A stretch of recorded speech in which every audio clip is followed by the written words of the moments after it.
자, 오늘은 문학과 영상으로 세상 보기 사랑 손님과 어머니 중에서 처음 시작하는 단원이죠. 아는 것이 힘을 우리가 공부해 보도록 하겠습니다. 자, 소설의 시점이 있는데요. 소설의 시점이 무엇일까요? 시점 한번 여러분들 읽어보도록 하겠습니다.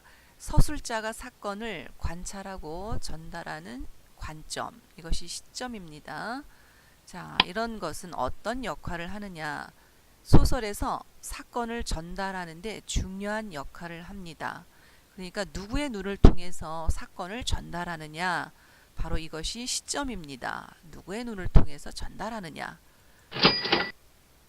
그래서 사건을 파악하여 전달하는 서술자의 위치에 따라서 동일한 사건이 전혀 다른 사건으로 느껴질 수가 있는 것입니다. 자, 그러면 소설가의 중심 생각을 전달하기 위해서 이용된 서술자가 어떤 위치에서 이야기를 전달하는지 파악하면서 작품을 읽어야 되겠습니다. 여러분들이 보시면은 중심 생각을 전달하기 위해서는 서술자가 뭔지 다음 장면에서 우리가 알아볼 텐데요. 이야기를 전달해 주는 사람이에요. 그런 어떤 위치에서 이야기를 전달하는지 파악하면서 작품을 읽어야 되겠습니다. 자, 선생님이 그림을 그려봤는데요. 자, 여기 보면 서술자가 있죠. 자, 서술자가 뭔가요? 인물과 사건을 바라보고 누구에게? 독자에게 전달해 주는 사람이에요.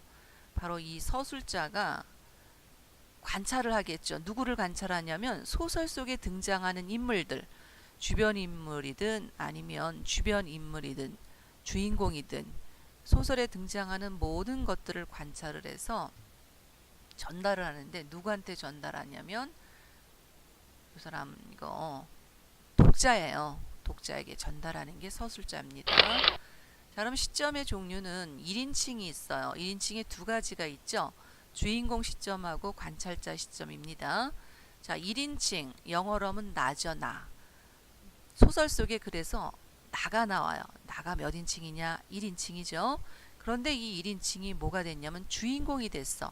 그러면 주인공이니까 내가 누구 이야기를 하냐면 자신의 이야기를 하는 걸 이야기합니다. 그 다음에 1인칭 관찰자 시점은 뭐냐? 서술자인 내가 뭐가 됐냐면 관찰자가 돼서 주인공의 이야기를 하는 겁니다. 예를 들어 볼까요? 자, 1인칭 주인공 시점이라는 건, 자, 나라는 거는 반드시 작품 안에 있죠. 그 작품 안에 있는 나가 1인칭인데 누구 이야기를 하냐면 나의 이야기를 하는 것이 1인칭 주인공 시점입니다. 그럼 1인칭 관찰자 시점은 뭐냐? 자, 책 속에 분명히 나가 있어요. 나는 1인칭이죠. 1인칭인 내가 그 안에, 소설 안에 등장하는 너, 뭐 그녀, 영희, 오키, 하여튼 등장하는 인물, 책 속의 인물들의 스토리를 관찰을 해서 독자들에게 전달하는 것입니다. 1인칭. 결국은 소설 속에 나라는 인물이 등장하게 되겠죠. 예를 한번 들어볼까요? 1인칭 주인공 시점의 대표적인 예가 김유정의 동백꽃이에요. 점순이가 소작인의 아들, 그 소작인의 아들 나라고 나와 있어요.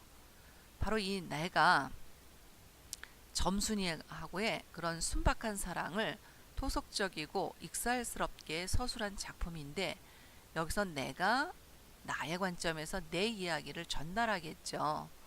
1인칭 주인공 시점. 자, 내가 그렇게 이야기하죠. 점순이겠죠. 고놈의 계집애는요. 고놈의 계집애가 요새로 들어와서 왜 나를 못 먹겠다고. 자, 작품 안에 나가 나와서 1인칭이 자기 이야기를 하는 거예요. 날 전 감자 조각만 하더라도 나는 저에게 조금도 잘못한 것은 없다. 점순이가 나에게 감자를 그냥 줬죠. 왜 줬을까요? 좋아하는 감정을 드러내는 사물이 감자죠. 그러나 나는 점순이가 나를 좋아해서 주는 건지는 모릅니다. 자, 그 다음에 관찰자 시점으로 사랑 손님과 어머니. 자, 사랑 손님과 어머니 우리가 배울 거죠. 6살 오킨 내가 나오죠. 글 속에 과부 어머니와 사랑 손님이 서로를 향한 마음과 사랑을 순수한 시선으로 서술한 작품이죠. 사랑 손님과 어머니. 이것이 어떻게 그려지냐면, 자, 나는 나오지만 자기 이야기가 주가 아니라 이 작품에 나와 있는 엄마, 또 문간방에 있는 아저씨, 바로 이 내 눈으로 통해서 엄마와 아저씨의 모습을 그려내는 것, 바로 1인칭 관찰자 시점입니다. 자, 그럼 3인칭 전지적 작가 시점은 뭐냐? 서술자가 사건의 흐름이나 인물의 감정과 내면 모든 걸 알고 있어요. 3인칭을 작가가 다 알고 그려내는 것. 누구에게 전달하느냐? 독자에게 전달하겠죠. 그럼 관찰자 시점은 뭐냐면 작가가 다 이게 작가죠. 작가가 관찰자가 돼서 소설 안에 있는 등장인물들에 대해서 객관적으로 보이는 사건에 대해서, 즉 심리 같은 거는 그려낼 수가 없죠. 관찰자 시점에서는요. 그럼 3인칭 전지적 작가 시점은 뭐냐? 여기 보면 수남이, 영희, 명숙이, 하여튼 작품 안에 여러 인물이 나오죠. 근데 수남이가 생각을 하고 있어요. 오늘은 싫다. 재수 온 붙었다. 영희가 쟤 너무 튀는 거 아니야? 속으로 생각하는 거예요. 명숙이도 무언가를 생각하고 있어요.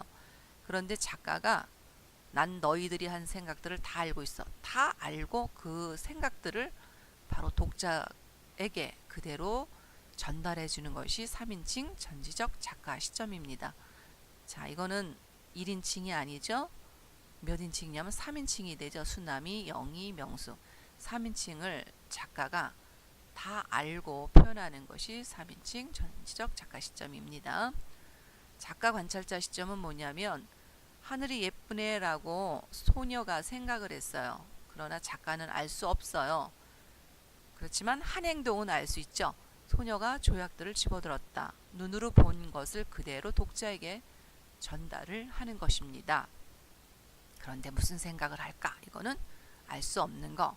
이것이 3인칭 작가 관찰자 시점입니다. 그럼 전지적 작가 시점의 예, 1학년 때 배운 박완서의 자전거 도둑을 보면은 수남이하고 또 수남이라는 인물이 그려내는 현대인들의 이기적인 모습이 드러난 작품이죠. 1학년 때 배운 거 기억이 나죠? 여기 보면 전지적 작가 시점. 오늘은 싫다. 이거 수남이가 마음속으로 생각하는 거죠. 영감님의 손이 싫다. 재수 온 붙었다. 생각하는 거예요. 우울했다. 그런데 이거를 작가가 다 알고 독자들에게 전달하는 거죠. 수남이는 3인칭이 되죠. 바로 3인칭인 수남이를 작가가 다 아는 입장에서 표현하는 겁니다. 황순원의 소나기는 관찰자 시점인데요. 소녀를 작가가 관찰을 했어요. 그런데 개울가에서 소년과 소녀의 그 짧은 만남을 그려내는데요. 어떤 예가 있냐면 소녀가 조약들을 집어드는 장면을 작가가 본대로 바로 누구에게? 독자들에게 전달하는 겁니다. 그런데 작가는 작품 안에 있는 게 아니죠. 작품 밖에서 따라다니면서 등장하는 인물들을 따라다니면서 그대로 독자에게 전달하는 겁니다. 자, 오늘은 여기까지입니다.